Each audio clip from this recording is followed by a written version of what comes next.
in Japanese, mistake proofing is called Poka Yoke. So in Poka Yoke, what we're trying to do is we're trying to make a process that is as error-proof as possible.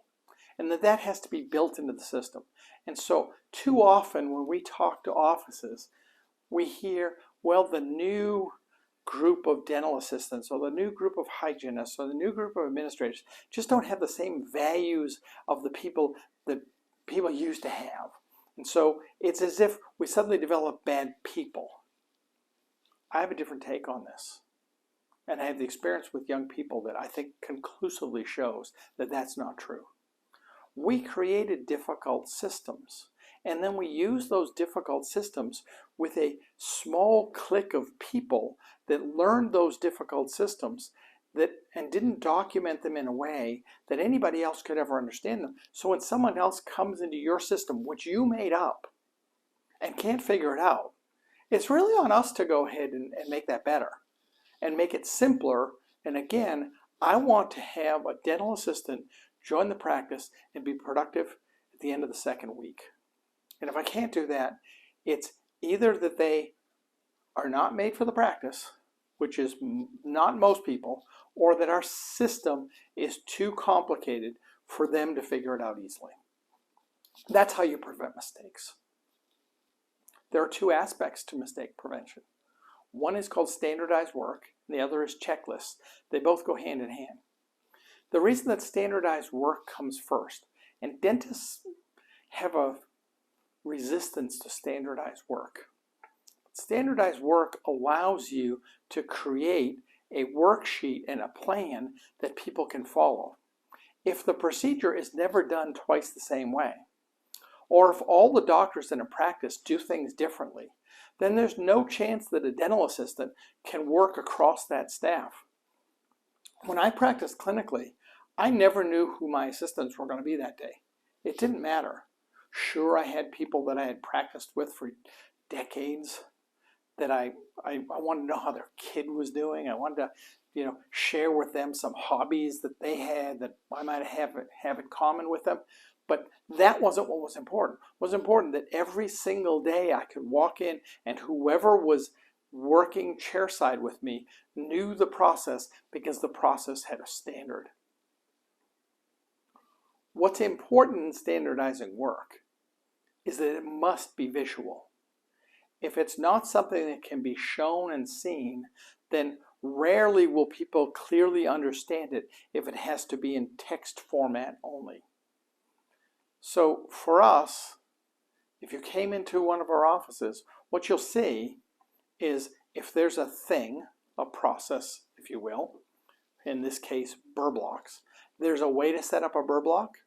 You'll notice that we don't reduce in this simplification the number of burrs that we have. I've got more burrs to do all kinds of things on that one block. I can do any procedure other than endo with that block.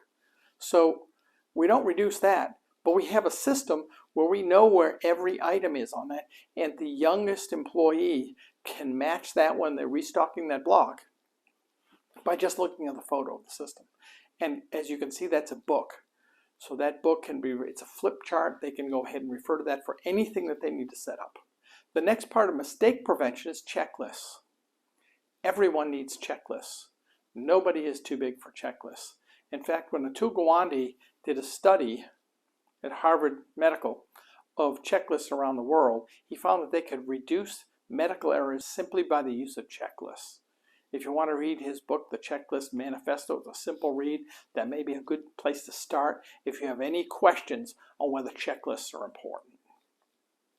If you need help, start here. Our Guide to Productivity has a mindset for how to go ahead and create these systems and checklists in it. Let me give you an example. When you do suck up a flock of birds into your engines over the Hudson River, it's not a good day. But here's how Sully landed that plane safely. The A330, like every other plane flying in commercial aviation, has a checklist. This is the How to Crash a Plane checklist. It's more politely named, but this is what you do. You follow this. You control your flaps. Then you go ahead and get ready. Then you brace for impact. And then you go ahead and get out. And if you follow this, you've got a decent shot, if you go ahead and touch this thing down in the right place, of making that happen. It doesn't have to have all the specifics. This kind of assumed you were coming down on dirt as opposed to water, but the principle's the same.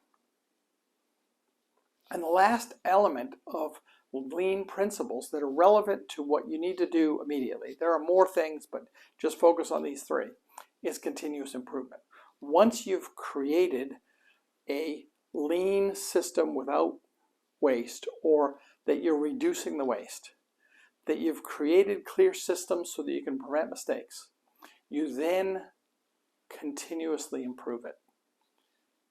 The same things that you've been working on, just make them better and better. Kaizens and value stream maps are the tools that we use to go ahead and improve our systems once we set them in place. We can help with those things too. If you don't have time to learn those things, and again, they're wonderful things to learn, but you might have us come out in our training programs and actually install those in your office for you. We find that that's the most practical way to start this process for most dentists.